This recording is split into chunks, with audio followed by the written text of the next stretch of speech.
오늘은 성탄 주일입니다. 수요일 날 이제 성탄절이죠. 성탄절과 관련된 말씀을 계속 보고 있습니다. 특별히 오늘 말씀은 구약 성경에서 예수님의 탄생을 예고한 말씀 가운데서 가장 유명한 말씀입니다. 14절 말씀을 보면은 보라, 처녀가 잉태하여 아들을 낳을 것이요 그의 이름을 임마누엘이라 하리라. 예수님이 태어나시기 전에 700년 전에 이사야 선지자를 통해서 예언하신 말씀입니다. 또 예수님이 태어날 당시에 마태복음에서 이 말씀을 인용해서 기록하고 있습니다. 그래서 우리는 여기에서 나오는 처녀가 예수님의 어머니 동정녀 마리아라고 하는 것을 알고 있습니다. 그러면 단지 이 말씀은 그때의 2000년 전에 예수님이 동정녀 마리아를 통해서 이 땅에 오신다는 것만을 예고하기 위해서 주어진 말씀인가? 하나님의 말씀은 그 말씀이 기록될 당시에도 하나님의 말씀이지만은 오늘 우리에게도 하나님의 말씀입니다. 우리에게 들으라고 또 우리에게 주시는 말씀이라는 것이죠. 이 말씀을 우리가 듣고 믿고 의지하며 살아갈 때에 이 말씀은 우리에게 생명이 되고 소망이 될 것입니다. 그것을 우리에게 주시기 위해서 기록된 말씀입니다. 그러기 위해서 이 말씀이 구체적으로 어떤 상황 가운데서 주어졌는가 하는 것을 보는 것이 도움이 되겠습니다. 이 말씀은 이사야 선지자 때에 아하스 왕에게 주어졌는데 그 아하스 왕은 남유다의 12번째 왕이었습니다. 이 아하스 왕은 우리가 잘 모르지만은 여러분 성경의 히스기야 왕은 유명하잖아요. 그 히스기야 왕의 아버지가 아하스 왕입니다. 그런데 이 아하스 왕은 아들이 히스기야와 같이 아주 훌륭한 왕을 두었음에도 불구하고 이스라엘 역사상 남유다 역사 가운데서 가장 나쁘고 악한 왕 중에 한 사람이었습니다. 그러니까 바알신을 섬기면서 우상 숭배를 한 것은 너무 당연하거니와 또 그런 왕들은 너무나 많았기 때문에 특별히 나쁘다고 할 수도 없을 정도인데, 특별히 이 아하스 왕이 아주 나빴던 것은 아들을 몰렉이라고 하는 우상에 드리면서 불태워서 제물로 바쳤습니다. 그러니까 자식을 불태워 가지고 우상에게 드릴 정도니까 참 우리 같은 사람도 그렇게 생각 못 하는데, 왕이 심지어 자기 자식을 불태워서 우상 제물로 드릴 정도였으니까 이 사람은 정말 나빠도 너무너무 악한 왕이라고 할 수 있는 것이죠. 하나님이 진노하셨습니다. 그래서 그 당시에 큰 나라가 아람이라고 하는 나라였는데요, 그 아람이 북쪽에 있는 이스라엘과 연합해 가지고 남유다를 쳐들어와 가지고 남유다를 멸망시키려고 했습니다. 그 상황이 나라가 풍전등화에 놓인 상황이었기 때문에 백성들과 아하스 왕이 얼마나 겁을 먹고 두려웠는지 우리가 읽지는 않았지만은 이사야 7장 2절 말씀을 보면은 같은 맥락의 말씀을 하면서 이렇게 기록하고 있어요. 왕의 마음과 그의 백성의 마음이 숲이 바람에 흔들리는 힘처럼 흔들렸더라. 얼마나 두려웠는지, 바람이 불면 숲에 나무가 이렇게 착 흔들리잖아요. 그런 것처럼 이 아하스 왕과 백성들의 마음이 너무 두려워서 흔들렸다는 것입니다. 그런데 아직 남유다가 멸망할 수 있는 상황이 아니었기 때문에 하나님께서는 그런 아하스 왕과 백성들의 마음을 붙잡아 주기를 원하셨어요. 그래서 말씀하기를 너희는 두려워하지 마라, 낙심하지 마라. 아직 때가 이르지 않았기 때문에 적들이 뜻을 이루지 못할 것이다. 너희는 믿음을 굳건히 하고 흔들리지 말라. 이렇게 하나님이 말씀하셨어요.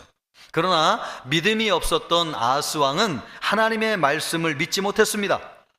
그래서 하나님은 더 다른 확실한 말씀을 주시면서 내가 이 상황에서 너와 너희 나라를 구원해 줄 것인데 그것을 붙잡을 수 있도록 징조를 구하라. 하나님인 내가 이 나라를 구원해 줄 것이라고 하는 사인, 징조를 줄 것인데 네가 어떤 징조를 구하든지 내가 다 줄 것이다. 그렇게 말씀하셨어요. 그것이 11절 말씀입니다. 그 말씀을 보면은 너는 내 하나님 여호와께 한 징조를 구하되 깊은 데에서든지 높은 데에서든지 구하라. 하나님이 징조를 구하라고 말씀하셨어요. 얼마나 감사한 일입니까? 여러분, 우리는 기도할 때 확신이 들지 않아 가지고 하나님 응답해 주실 것에 대한 확신을 주십시오. 증거를 보여주십시오. 우리가 이렇게 구하잖아요. 그런데 아하스 왕은 하나님께 징조를 구하지도 않았는데 하나님께서 알아가지고 징조를 주시겠다는 거예요. 우리 같으면 여러분 보여주십시오. 그래야 되지 않겠습니까? 그런데 이 아하스 왕은 얼마나 질이 안 좋고 나쁜 왕이었는지 하나님의 그런 말씀을 거절하고 믿지 않았습니다. 그러면서 12절에 이야기하기를 이렇게 얘기하는 거죠. 아하스가 이르되 나는 구하지 아니하겠나이다. 나는 여호와를 시험하지 아니하겠나이다 한지라. 내가 징조를 구하는 것은 하나님을 시험하는 것이기 때문에 나는 징조를 구하지 않겠습니다. 그렇게 얘기하는 거예요. 그러나 여러분, 하나님을 시험하는 거하고 징조를 구하는 거하고는 다른 거죠. 하나님을 시험한다는 건 뭡니까? 하나님의 능력을 믿지 못해가지고 하나님을 의심한다는 게 시험하는 거잖아요. 그런데 여기는 하나님이 주시겠다는 거 아니에요. 믿으라는 거 아니에요. 붙잡으라는 거 아니에요. 그러니까 나는 그거 싫다는 거죠. 그럼 이 뭘 얘기하는 겁니까? 나는 하나님을 믿지 않겠습니다. 나는 하나님을 신뢰하지 않겠습니다. 예, 얼마나 나쁘고 악한 왕인지요. 하나님이 나라가 망하게 생긴 상황에서 내가 너의 나라를 구해줄 것인데 네가 믿을 수 있도록 내가 징조를 주겠다. 그래도 안 하겠다는 것입니다. 하나님이 값없이 은혜를 베풀어 주시는 것도 싫다는 거예요. 얼마나 폐역하고 악한 왕인지요. 이 사람이 남유다를 이끌어가는 이스라엘의 왕이었습니다. 여러분, 이스라엘 사람은 다 하나님을 믿는 사람 아니에요? 일개 백성도 믿음이 있는데 왕이면 더 큰 믿음을 가져야 되는 것 아닙니까? 아멘! 하나님 징조를 주신다니 감사합니다. 나에게 확신을 주셔서 감사합니다. 이렇게 반응해도 시원찮을 텐데 믿음을 주시겠다고 하는데도 싫다는 거예요. 이 사람은 참 얼마나 나쁜 왕인지요. 믿음은 없는 것은 말할 것도 없고 세상 사람들보다도 더 부패하고 악하고 타락한 왕이 아닐 수 없습니다. 이런 사람에게 하나님께서 징조를 보여주시겠다고 말씀하시면서 오늘 우리가 읽었던 이 유명한 14절 말씀을 하고 계신 것입니다. 뭐라고 말씀하십니까? 그러므로 주께서 친히 징조를 너희에게 주실 것이요. 이 친히 징조를 주신다는 것은 하나님이 알아서 징조를 보여주시겠다는 거예요. 아하스 왕은 나는 싫어요, 하나님, 원치 않습니다. 그러나 하나님이 알아서 징조를 보여주시겠다는 거예요. 얼마나 감사한 일인지요. 그러면서 그 징조가 뭐라고 말씀하시냐면 처녀가 잉태하여 아들을 낳을 것이요 그의 이름을 임마누엘이라 하리라. 하나님이 이스라엘 백성들과 함께 하시고 또 이스라엘 백성들을 위기 상황 가운데서 건져주실 것을 징조로 보여주시겠다고 하시면서 그 징조가 뭔지 아느냐? 처녀가 잉태하여 아들을 낳을 것이다. 처녀가 잉태하여 아들을, 우리가 알고 있는 이 유명한 말씀, 예수님이 동정녀 마리아에게서 나신다는 이 유명한 말씀이 어떤 상황 가운데서 주어졌느냐? 바로 이런 상황 가운데서 주어졌다는 것입니다. 그러면 여러분, 하나님이 나라를 구해주신다고 하는 말씀하고 처녀가 아들을 낳는다고 하는 말씀하고 무슨 관계가 있어요? 아니, 하나님이 나라를 구해주시는 것은 나라를 구해주시는 것이지 그거 증거를 보여주시기 위해서 처녀가 잉태해서 자식을 낳는다고 하는 거하고 무슨 관계가 있냐 말이에요. 그런데 관계가 있다는 것입니다. 예, 징조가 그거라는 거예요. 그래서 이것이 어떤 의미인지 알려면 여러분, 처녀가 누구인지를 알아야 되겠습니다. 예, 처녀가 잉태하여 아들을 낳는다고 말씀하셨는데 그러면 이 처녀가 누구인지를 알아야지 하나님의 말씀을 구체적으로 알 수 있죠. 이 구약 성경에서 이 처녀라고 하는 말은 히브리 말로 아르마라고 하는 말입니다. 이 아르마라고 하는 말은 구약 성경에서 7번 사용되었습니다. 그런데 정확하게 무슨 뜻이냐면 결혼 정년기에 있는 젊은 여자이면서 결혼을 하지 않아 가지고 성 경험이 없는 여자, 정확하게 그런 뜻을 가지고 있습니다. 이런 여자는 아이를 낳을 수 있습니까? 없습니까? 예, 절대로 아이를 낳을 수 없는 거죠. 남자를 알지 못하는데 어떻게 아이를 낳을 수 있겠습니까? 우리는 여러분, 성경이 완전히 이루어진, 예수님을 통해서 완성된 시대에 살고 있기 때문에 여기에서 말씀하고 있는 처녀가 예수님의 어머니인 동정녀 마리아라고 하는 것을 알고 있습니다. 그래요, 안 그래요? 여러분, 여기에 등장하는 처녀가 예수님의 어머니 동정녀 마리아입니까? 아닙니까? 예, 우리는 그렇게 다 알고 있어요. 그러나 요 말씀이 주어질 당시에, 이사야가 아스 왕에게 이 말씀을 줄 당시에는 이 처녀가 동정녀 마리아라는 것을 알았겠어요? 몰랐겠어요? 예, 몰랐던 거죠. 그러면 아스가 이 말씀을 들을 때에 그러면 도대체 처녀가 누구를 이야기하는가 궁금하지 않겠습니까? 그것이죠. 예, 이 아하스 왕이 이사야에게 이 말씀을 들을 때에 처녀가 잉태하여 아들을 낳는다고 그랬는데 여기에서 말씀하는 처녀가 누구냐 하는 것입니다. 먼저 우리가 기억해야 될 것은 처녀라고 생각하면 우리는 깨끗한 사람, 순결한 사람, 부정하지 않은 사람 이렇게 생각하는데 성경에서 얘기하는 처녀의 강조점은 거기에 있지 않습니다. 여기에서 이야기하는 처녀의 강조점은 아기를 낳지 못하는 사람이라는데 방점이 있어요. 처녀는 아기를 낳을 수 있습니까? 없습니까? 누가 그러더라고. 아니 땐 굴뚝에 연기 나냐 그런 얘기 하면서 처녀가 아기를 낳으면 이게 문제인 거예요? 안 문제인 거예요? 그렇죠. 문제죠. 심각한 문제죠. 왜냐하면 처녀는 아이를 낳을 수가 없어요. 결혼하지 않았기 때문에 아이를 낳을 수가 없는 거죠. 그러므로 여기서 얘기하는 처녀는 어디에 방점을 두고 있느냐? 아이를 낳을 수 없다는 여자에 방점을 두고 있습니다. 이스라엘에서는요, 아이를 낳을 수 없다고 하는 것이 가장 큰 수치였습니다. 그래서 여자가 결혼 정년기가 되었는데 결혼하지 않는 것은 심각한 문제였습니다. 심지어 그것은 하나님께 저주를 받은 것으로 인정되었고 구원에서 끊어진 것으로 여겨졌습니다. 그래서 성경에서는 아들을 낳지 못해가지고 한탄하며 불행하다고 생각하는 여자들이 많이 등장하고 있습니다. 많은 여자가 있는데 대표적으로 아브라함의 부인이었던 사라를 보십시오. 하나님이 아들을 주시겠다고 했는데 25년 동안 아들을 낳지 못했습니다. 부자가 돼가지고 얼마나 잘 살았는지요. 그런데 상속자인 아들이 없는 것이 사라에게는 말할 수 없는 고통이었습니다. 그래서 이 상속자 아들을 낳는 것이 너무나 중요한 문제였기 때문에 인간적인 방법으로 자식을 낳으려고 했는데 어떻게 했어요? 자기의 몸종인 하갈을 통해 가지고 아들을 낳았는데 그 사람이 이스마엘이었습니다.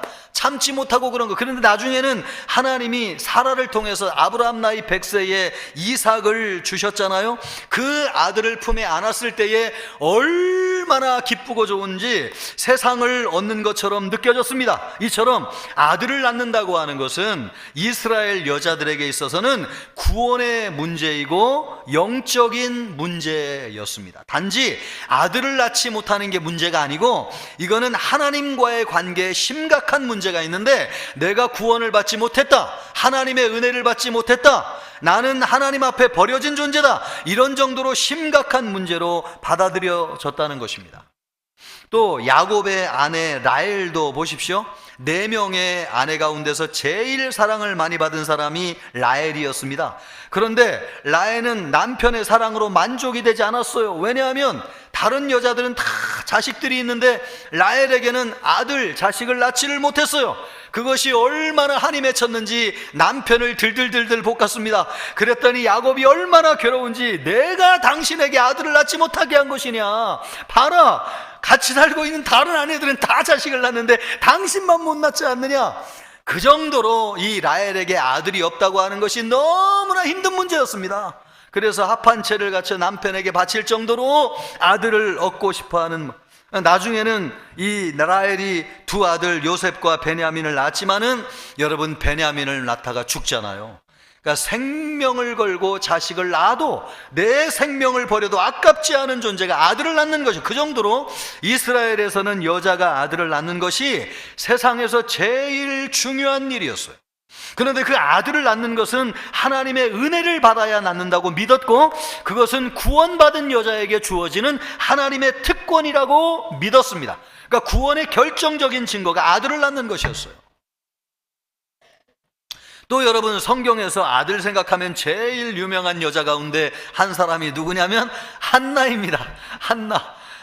한나도 남편의 사랑을 참 많이 받았어요. 그런데 주변에서 아들이 없다고 손가락질 당하면서 놀림을 받았어요. 이것이 한이 맺혔어요.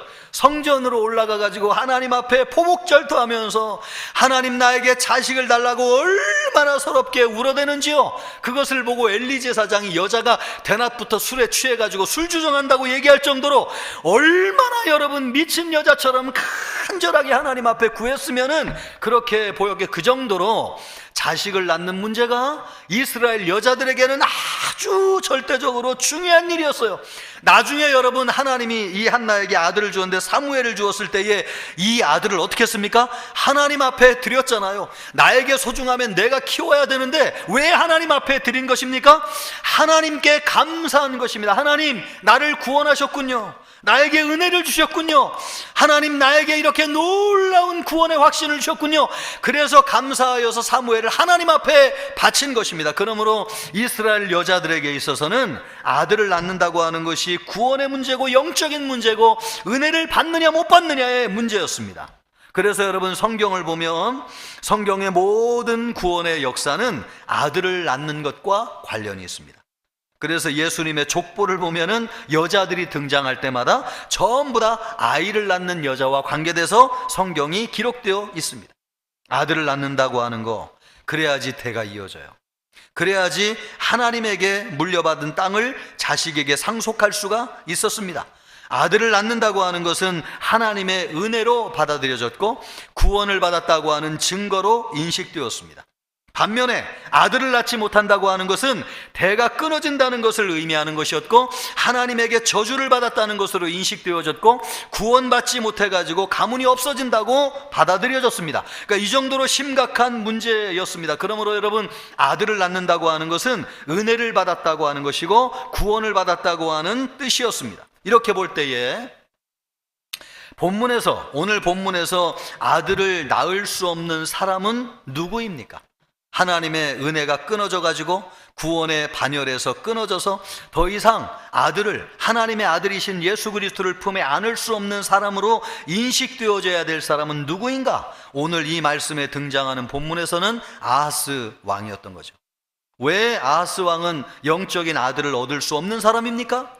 그는 우상 숭배를 하면서 하나님을 불신앙한 사람이었고요, 아들을 몰렉에게 불태워서 드릴 정도로 아주 영적으로 부패하고 타락한 왕이었습니다. 이 사람은 절대로 구원받을 수 없는 사람이었어요. 죄가 너무너무 큰 사람이었어요. 아무리 용서를 해주려고 해도 인간적으로 용서받을 수 없는 사람이었어요. 그런 사람이 잉태하여 아들을 낳는다는 것입니다. 이 아들을 낳는다고 하는 것은 하나님의 은혜를 받는다는 것이고 구원의 반석에 들어간다는 것입니다. 여러분, 이것이 말도 안 되는 것이죠. 모든 사람이 다 은혜 받고 구원을 받는다고 해도 이 아하스 왕 같은 사람은 절대로 구원받을 수 없을 정도로 악한 왕이죠. 그런데 하나님께서 그에게 말씀하는 것입니다. 내가 너와 함께 할 것이다. 내가 너를 구원할 것이다. 내가 너에게 증거를 보여줄 것이다. 그것이 뭔지 아느냐? 보라, 처녀가 잉태하여 아들을 낳을 것이니라. 아들을 낳을 수 없는 여자가 잉태하여 아들을 낳는다는 것입니다. 그것이 하나님이 아하스 왕과 함께하는 결정적인 증거이고 아하스 왕이 다스리는 나라를 구원하여 주실 결정적인 증거라는 것입니다. 하나님이 그와 함께 하셔서 그의 나라를 건져주신다는 거예요. 있을 수 없는 일이에요. 하나님의 은혜로 말미암아 그렇게 된다는 것입니다. 지금 그 말씀을 주고 있는 거, 이렇게 볼 때에 여러분, 이 시대를 살고 있는 우리에게 있어서 영적으로 아들을 낳을 수 없는, 영적으로 하나님의 아들이신 예수 그리스도를 우리의 품에 안을 수 없는 사람이 누구인가 하는 것입니다. 여러분은 누구라고 생각해요? 여러분은 처녀가 잉태하여 아들을 낳는다고 말씀하셨는데 영적으로 아들을 낳을 수 없는 처녀가 여러분 누구라고 생각하십니까? 저는 이 말씀에 등장하는 자식을 낳을 수 없는 처녀가 우리 자신이라고 생각합니다. 우리 자신. 여러분은 영적으로 하나님의 아들이신 예수 그리스도를 믿을 수 있는 존재입니까? 우리는 죄로 인해서 하나님을 떠난 죄인들이에요. 우리 같은 사람들은 하나님을 믿을 수도 없거니와 마음속에 하나님을 모실 수도 없는 존재예요.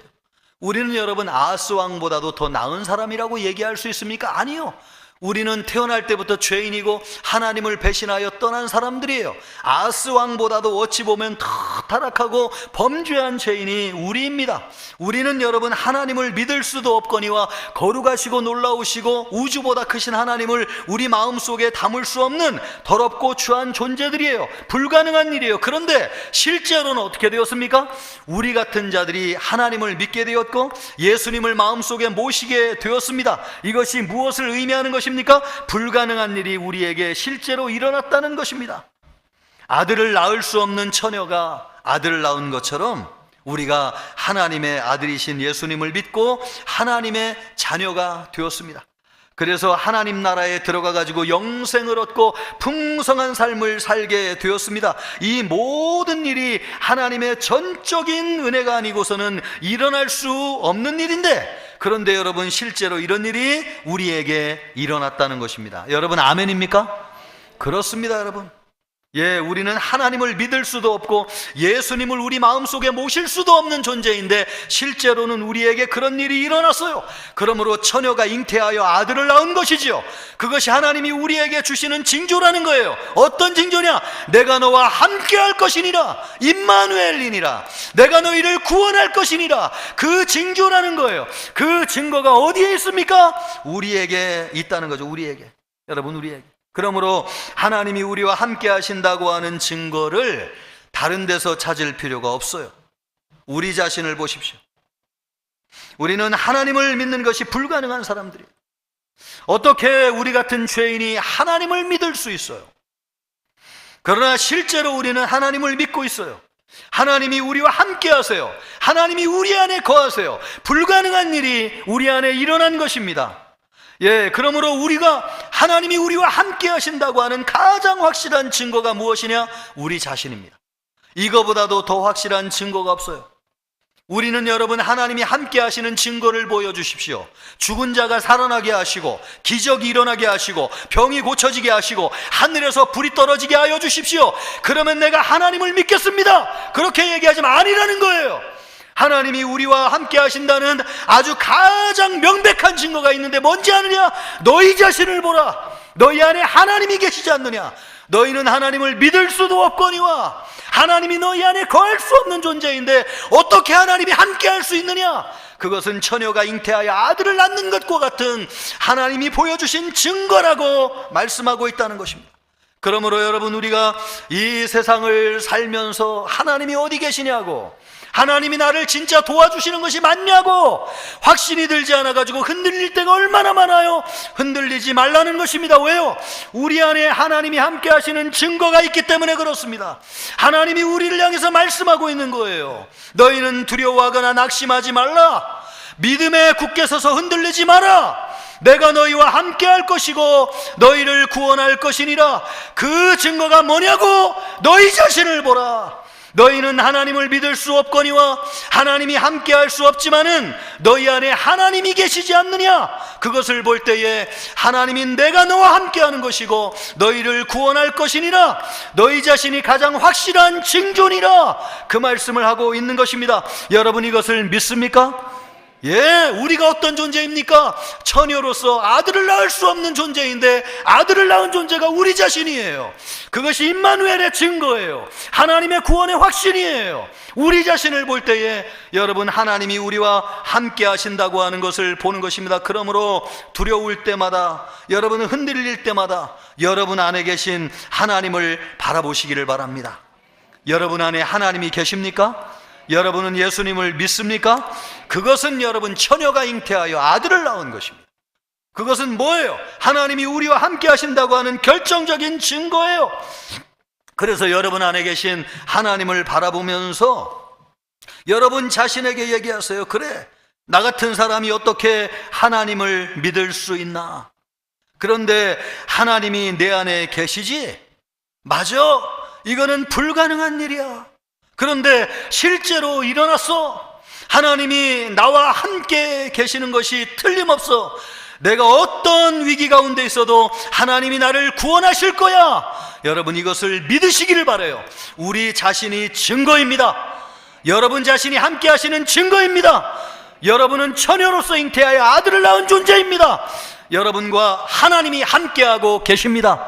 그러므로 여러분, 이 놀라운 메시지가 2000년 전에 또 700년 전에 예수님 나기 전에 아스에게만 주신 말씀이 아니고 또 예수님을 통해서만 이루어진 말씀이 아니고 오늘 우리를 통해서 이루어진 말씀입니다. 아멘입니까? 여러분 안에 하나님이 계시는 것을 믿으세요. 하나님이 여러분을 구원하실 것이라고 하는 것을 믿으세요. 그 증거가 뭐냐고요? 내가 처녀로서 아들을 잉태하여 낳았기 때문에 그렇습니다. 아멘입니까? 그러므로 여러분 안에 있는 이 증거를 붙잡으시고 흔들리는 세상에서 여러분 말씀을 붙잡고 담대하게 살아가는 여러분이 되어야 될 줄 믿습니다. 하나님은 아하스 왕에게 나라를 구해 주시겠다고 말씀하시면서 처녀가 잉태하여 아들을 낳을 것이다, 임마누엘 약속을 주셨습니다. 이 말씀을 듣고 구원해 주실 것을 믿으라는 것입니다. 그러면 하나님이 우리에게 아들을 잉태하게 하시는데 그 아들은 예수 그리스도인데 그 예수님을 통해서 우리에게 주시고자 하는 구원이란 무엇인가? 하나님이 우리를 구원하신다고 말씀하셨어요?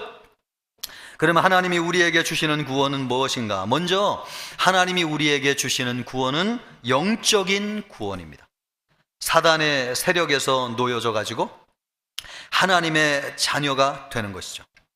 어떻게 처녀가 아들을 낳을 수 있느냐? 그것은 사람의 힘으로는 불가능한 것입니다. 그것은 무엇으로만 가능하냐? 성령으로만 가능합니다. 그래서 여러분, 하나님이 우리에게 주시는 구원은 영적인 구원이에요. 성령의 역사이기 때문에 그렇습니다. 누가복음 1장 34절부터 35절 말씀을 보면 마리아도 그것이 믿어지지 않았어요. 그래서 마리아가 이렇게 얘기하는 것입니다. 마리아가 천사에게 말하되 나는 남자를 알지 못하니 어찌 이 일이 있으리이까? 맞아요, 안 맞아요? 맞죠? 내가 남자를 알지 못하는데 어떻게 아들을 낳을 수 있습니까? 그렇게 얘기를 했더니 천사가 이렇게 얘기하는 것입니다. 천사가 대답하여 이르되 성령이 내게 임하시고, 할렐루야, 지극히 높으신 이의 능력이 너를 덮으시리니 이러므로 나실 바 거룩하신 이는 하나님의 아들이라 일컬어 지리라. 아멘.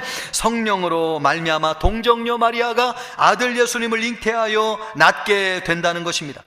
여러분, 어떤 사람도 하나님의 아들을 믿는 것은 자기의 힘으로 믿을 수 있는 것이 아닙니다. 여러분, 하나님을 믿는 것은 불가능해요. 그래서 믿는 사람보다도 믿지 않는 사람이 세상에 훨씬 더 많잖아요. 하나님을 믿고 싶어도 믿을 수가 없어요. 그것은 사람의 힘과 능력으로는 불가능한 일이에요. 오직 성령으로만 가능한 일입니다. 아멘입니까? 그래서 예수님이 요한복음 3장 5절에 말씀하시기를 사람이 물과 성령으로 나지 아니하면 하나님 나라에 들어갈 수 없느니라. 여러분은 성령으로 난 존재인 줄 믿습니다. 여러분, 우리가 예수 믿고 하나님을 믿는다고 하는 것은 성령이 믿게 하시는 것이지 우리의 힘과 실력과 능력으로 믿을 수 있는 것이 아니에요. 그러므로 성령의 역사이기 때문에 우리 안에 있어 일어난 구원은 영적인 구원이에요. 우리는 원래는 영적으로 예수 믿기 전에는 사단의 지배를 받으면서 사단의 종노릇하며 살았습니다. 사단이 우리를 지배할 때에 죄와 사망의 권세로 우리를 지배했어요. 그래가지고 사단이 막 우리를 겁을 주면서 사단의 말을 따르지 않으면 죽일 것이라고 우리를 압박해가지고 우리가 겁에 벌벌벌 떨면서 죄와 사망의 권세 아래 살면서 죄의 종으로 살았어요.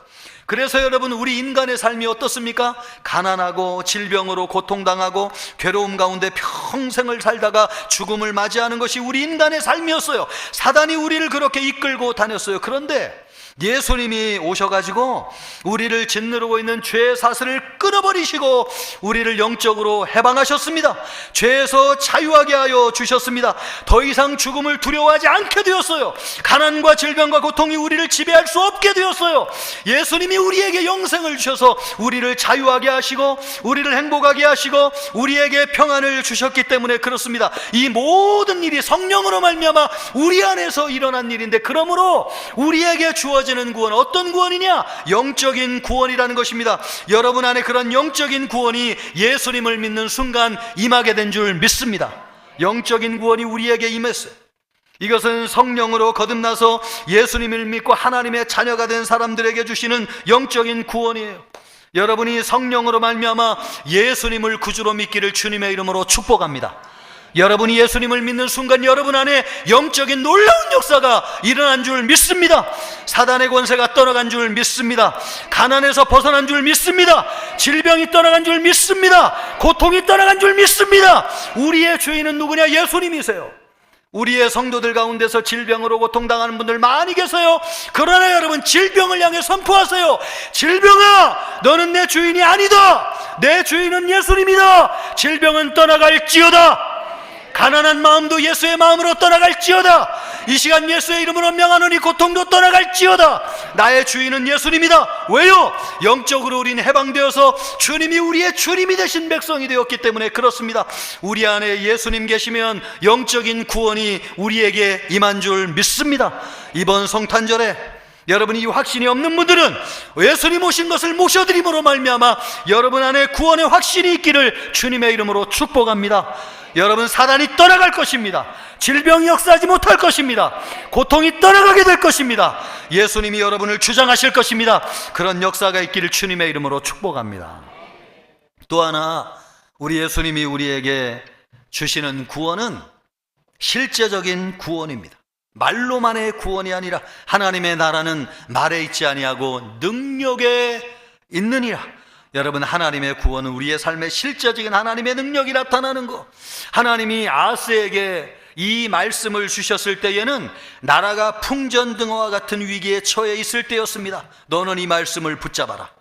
그러면 내가 너의 나라를 구해줄 것이다. 하나님이 실제로 이스라엘을 여러분 요람이라고 하는 강대국으로부터 구해 주셨어요. 이 약속을 붙잡을 때에 하나님이 실제적인 구원을 허락해 주셨어요. 우리에게도 그렇게 될 줄 믿습니다. 여러분, 나라의 운명이라고 하는 것은 인구수에 달려있는 것이 아니에요. 군사력이 막강하다고 해서 나라가 잘 되는 것도 아니에요. 여러분, 국민 총생산이라고 하는 GNP가 높다고 해가지고 그 나라의 운명이 잘 되는 것도 아니에요. 한 나라의 운명은 신앙에 달려져 있고 믿음의 사람들에게 달려져 있습니다. 하나님이 역사할 때 나라를 구원해 주시기 때문에 그렇습니다. 그거는 말로만이 아니라 실적인 역사이기 때문에 그래요. 실제적으로 하나님이, 우리나라가 6.25 전쟁 때 낙동강 전선을 제외하고는 북한에 다 먹힐 뻔했어요. 그때 한 병사가 자네에게 무엇을 해주기를 원하는가? 라고 물었던 메가더 장군에게 이렇게 얘기했습니다. 나는 나라를 위해서 죽을 각오가 되어 있습니다. 총알만 지원해 주시면 끝까지 싸우겠습니다. 그 말을 믿고, 그 말을 듣고 메가더 장군이 이 나라는 살 수 있겠구나. 그래서 인천 상륙작전을 결심하고 전세가 그 이후에 역전됐습니다. 한 병사의 나라를 사랑하는 마음이 이 나라를 위기에서 구한 것입니다. 나라를 구하는 것은 인구도 아니고 무력도 아니고 물질도 아니에요. 정신이고, 그 정신을 온전하게 하는 것은 어디에서 오는 것이냐? 하나님을 믿는 신앙으로부터 오는 것입니다. 아멘입니까? 하나님을 믿는 사람들은 천하 만민이 저쪽으로 가도 흔들리지 않아요. 진리이신 하나님을 붙잡아요. 하나님이 함께 하시면 하나님이 일으켜 주실 것을 믿어요. 그런 믿음이 정신으로 나타나게 될 때에 여러분, 이 나라는 강국이 되는 것이고 일어나게 되는 것입니다. 그런 사람이 많아질 때에 이 나라에 소망이 있는 것입니다. 물질이 많다고, 돈이 많다고, 군사력이 강하다고, 인구수가 많다고 나라가 잘 되는 것이 아닙니다. 그렇게 쓰러진 나라가 너무 많아요. 그러나 작은 나라도 신앙으로 일어서는 나라는 결코 무너지지 않습니다. 하나님이 함께 하시기 때문에 그렇습니다.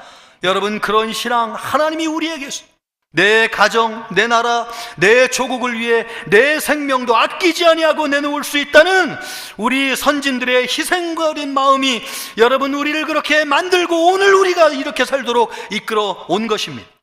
우리 안에 계신 예수님은 우리를 위해서 자기 자신을 희생하신 분이세요.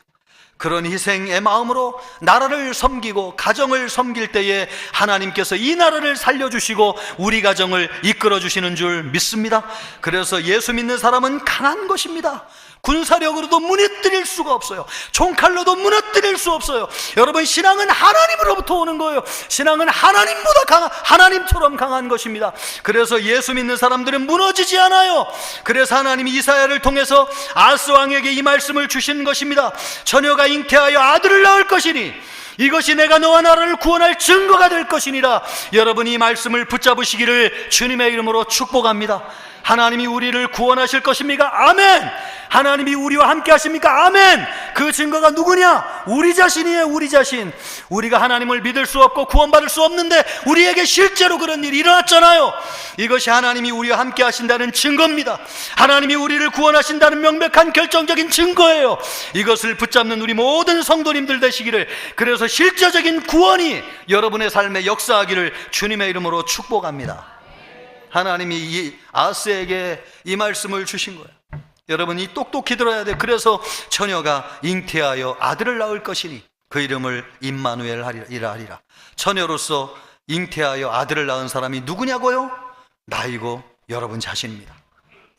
이 말씀을 붙잡을 때에 우리는 구원받을 수 있고 위기 가운데서 일어날 수 있습니다. 그러기를 축복해요. 그러기 위해서 오늘 두 가지를 꼭 기억하셔야 되는데, 첫째는 뭐냐? 이 약속을 붙잡기 위해서 하나님께 감사하며 예배해야 됩니다. 왜 예배해야 되는가? 14절 말씀을 보면 이렇게 말씀하고 있습니다. 주께서 친히 징조를 너희에게 주실 것이라. 친히 징조를 우리에게 주셨어요. 아스 왕은 원치 않았어요. 그런데 하나님께서 은혜로 그 징조를 보여주셨어요. 우리도 구원받은 것도 나는 구원이 무엇인지도 몰랐어요. 구원받기를 원하지도 않았어요. 그런데 하나님께서 아들 예수 그리스도를 보내셔가지고 예수님을 믿게 하시고 하나님의 자녀가 되어서 구원받게 해 주셨습니다. 얼마나 감사한 것인지요. 그런데 우리 하나님 앞에 드릴 수 있는 최고의 감사가 무엇이냐?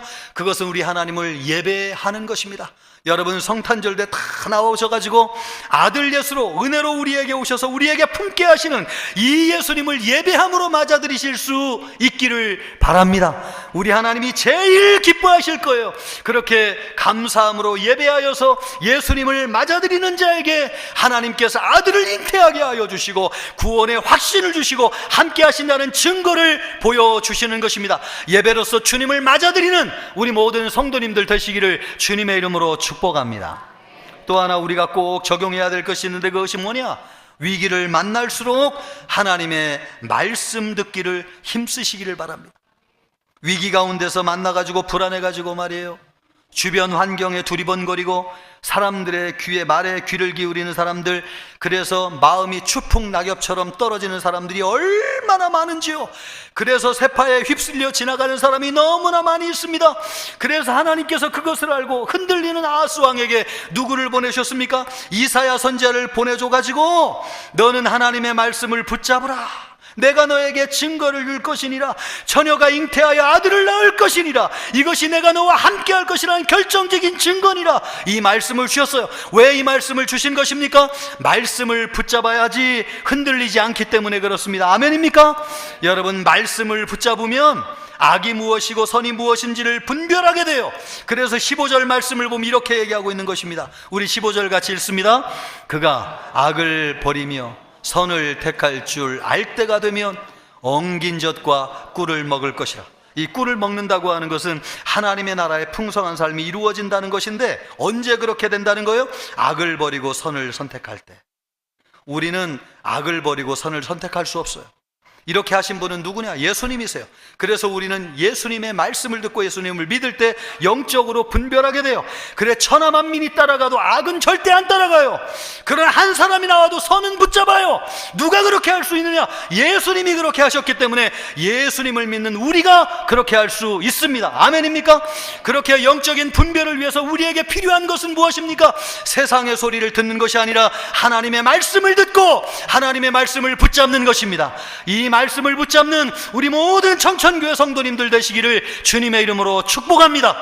그래서 하나님이 함께 하시기를 바라고 하나님의 구원의 역사가 여러분에게 있기를 우리 주님의 이름으로 축복합니다.